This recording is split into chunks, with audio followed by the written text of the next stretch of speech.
Hey YouTube world, what's going on? Mark here today from TST Industries, back in the garage with an installation episode. Today's video, we're going to be installing our Womet-Tech engine slider cover on this beautiful 2020 Honda CB650R. This is going to be a pretty straightforward installation. You don't need any special tools outside of a standard socket set and a torque wrench. You will need a 17mm socket to be exact. And of course, I've got my black latex gloves just so I don't get dirty.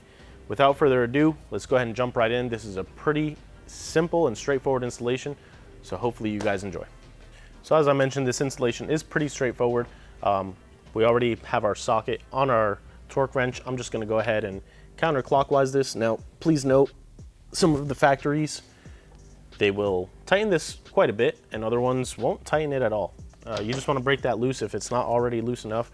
You can use your hands and just unscrew this manually. All right, and there we are.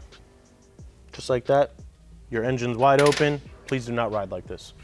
You will notice there is an O-ring here. You want to go ahead and actually remove that OEM O-ring. Womet-Tech does a pretty great job at including a replacement O-ring for this product. So here we are unboxing. You have your stickers, obviously super important, accent cap, and then the actual slider. And as I did mention, Womet-Tech does include a replacement O-ring. It's already seated in that recess. I'm going to go ahead and put my gloves on. What you can do is, if you've been riding this bike, there's a chance that your OEM O-ring already has a little bit of oil on it. So you can actually go ahead and take your finger and take a little bit of that grease and assembly oil.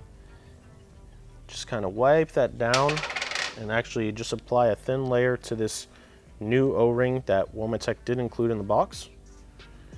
That's just going to prevent any nasty friction from occurring, and you're good there. Now, this is a Delrin component, so you want to make sure when you start tightening this, you don't want to cross the threads. You want to be very gentle. So you want to go ahead and line it up, and then by hand, you want to just slowly start turning this in.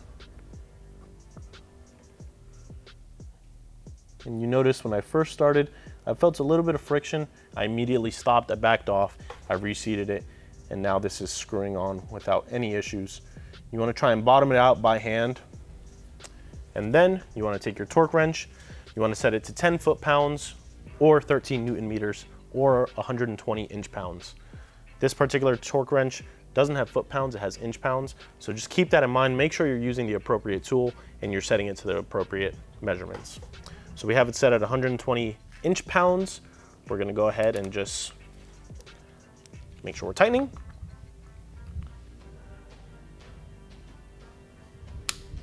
And there you are. This installation is basically complete. Now you can install the replacement little accent cap that they include. It's a black cap by default. Or if you chose to add in another accent color from our website, you can also add that in or install that as well at this point. You're going to go ahead and press this in. Make sure it's seated nice and tight. There's no gaps around there. This installation is complete. Be sure to grab a shop towel or a rag. Just wipe down your case in case you thought, or you did, spill any oil. You definitely don't want to go riding off and having that smell of burnt oil just filling up your helmet. As I say with every installation, you do want to go ahead and you want to take this around the block, around your neighborhood. Just go on a short ride. Make sure that nothing vibrates loose. If you torque this down properly, you should be all good to go. If you're interested in this product or any of the other products we have available for your bike, please be sure to visit our website, tstindustries.com. The link is in the description of this video. If you have any questions, comments, concerns, be sure to leave them in the comment thread below. And as always, don't forget to like and subscribe. For now, this has been Mark with TST Industries. You guys, ride safe.